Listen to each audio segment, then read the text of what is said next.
Então, ainda falando da nossa obrigação tributária, no vídeo anterior eu falei para vocês dos elementos da obrigação tributária. Se você não viu, volte para ver. E falamos sobre o elemento subjetivo. Não foi? Vimos lá o sujeito ativo e o sujeito passivo. Agora vamos ver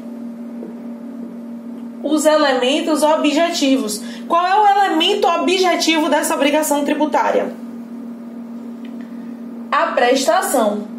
O elemento objetivo aqui da obrigação tributária, o que vai acontecer, o que vai ser transferido do sujeito passivo para o sujeito ativo é a prestação. Sim, Catarina, é a prestação. Mas o que é a prestação? A prestação é a entrega de um bem. E esse bem é qualquer bem? Não. É um bem que tenha conteúdo econômico, ou seja, dinheiro. Então, a prestação é o sujeito passivo entregando dinheiro ao sujeito ativo, que é o contribuinte, porque foi criada uma obrigação tributária ali, certo? Esse é o elemento objetivo, então, a prestação. Mas eu tenho também um elemento causal. Um elemento causal, por quê? O que é que vai vincular esse sujeito ativo ao sujeito passivo? O que é que vai vincular o sujeito passivo a um fato gerador? Quem é que vai determinar isso? A lei. Então, o elemento causal é a lei. E aí é a lei que vai vincular o fato gerador ao contribuinte. Porque é a lei que vai dizer que o contribuinte que fizer uma conduta que se encaixe em determinado fato gerador vai ter essa obrigação tributária. Exemplo. Eu tenho uma lei aqui que fala que quem tiver propriedade de veículo automotor vai ter que pagar um tributo muito bom chamado de IPVA. Beleza. Maria não tem veículo nenhum.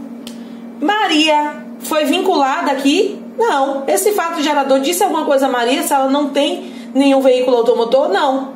Mas aí, a partir do momento que Maria resolver comprar o seu veículo automotor, foi lá na concessionária, ó, fina e faceira, muito feliz, comprou o seu veículo automotor, é de propriedade de Maria. Aí, a partir desse momento, o fato gerador vai incidir sobre ela.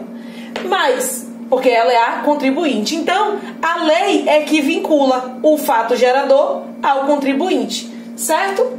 Porque a lei vai trazer alguma situação e, se o contribuinte tiver alguma ação compatível com aquela situação lá prevista em lei, que é o nosso exemplo aqui de Maria, ele vai ser considerado contribuinte e aí vai ter esse elemento causal aqui na obrigação tributária dele. Certinho? Pronto. Um outro elemento que nós vamos analisar é o critério quantitativo. Tá bom, Catarina, eu entendi sujeitos, objeto, entendi o elemento causal, que é a lei, mas como é que eles fazem para saber quanto é que a gente vai ter que pagar? O critério quantitativo é exatamente o quanto. E aí o critério quantitativo tem relação com o fato gerador, né? Tem relação com o fato gerador, uma vez que o contribuinte deve estar relacionado com aquele fato gerador para incidir o tributo, e com a base de cálculo, né? Com a base de cálculo também, beleza. E qual é o nosso critério quantitativo? A alíquota. A alíquota vai ser o elemento quantitativo da obrigação tributária. E aí, por que eu falei que tinha lá a relação com a base de cálculo? Porque a alíquota vai incidir sobre a base de cálculo. E a partir daí, nós teremos o valor definido. O valor de quê, Catarina? Do tributo. O valor do tributo, então, vai ser definido com a incidência da alíquota sobre a base de cálculo, certo? Beleza, e temos alguns tipos de alíquota. Um desses tipos é a alíquota progressiva. O que é a alíquota progressiva, meu Deus?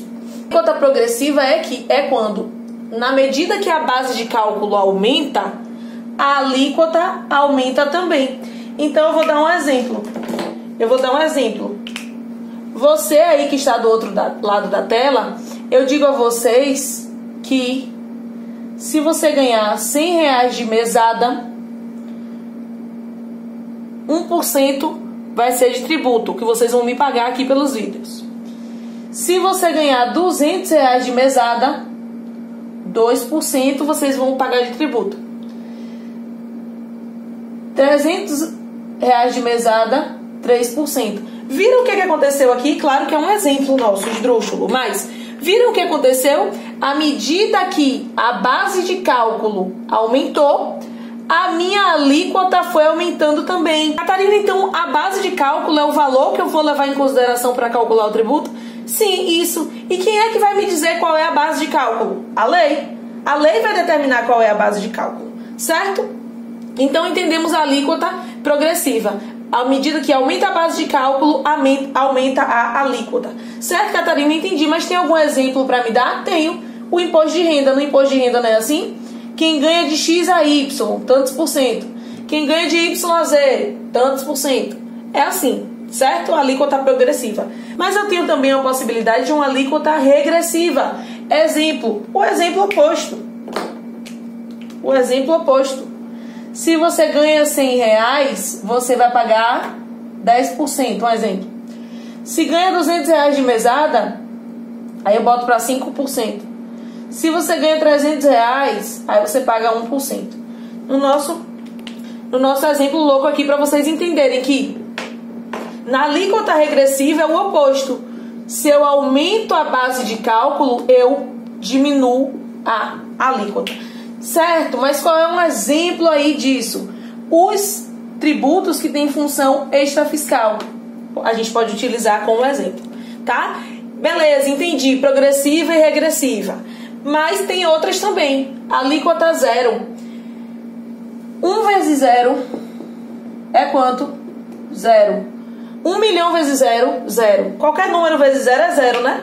Então significa que essa alíquota zero vai ser o quê? Uma isenção. Porque aquele tributo vai dar 0. E quem é que pode isentar um tributo? A lei. Então a alíquota zero só pode ser definida por meio de lei. Tranquilinho, né? Porque é uma hipótese de isenção. Temos também a alíquota ad valorem, que representa um percentual. A alíquota ad valorem representa um percentual que o contribuinte vai precisar prestar ao Estado. Se, por exemplo, eu digo que ele tem que dar 10% de determinado valor, é a alíquota ad valorem. E temos também a alíquota específica, que se refere a um valor fixo. Aqui eu não estou falando de porcentagem. Na alíquota específica, eu não estou falando de porcentagem, e sim de determinado valor. Quando eu digo que, por exemplo, R$1.000, certo? Então é um valor em dinheiro, é uma quantidade fixa. Quando eu digo que tal contribuinte deve ao Estado R$2.000, é um valor fixo, é uma quantidade fixa que o contribuinte deve prestar ao Estado.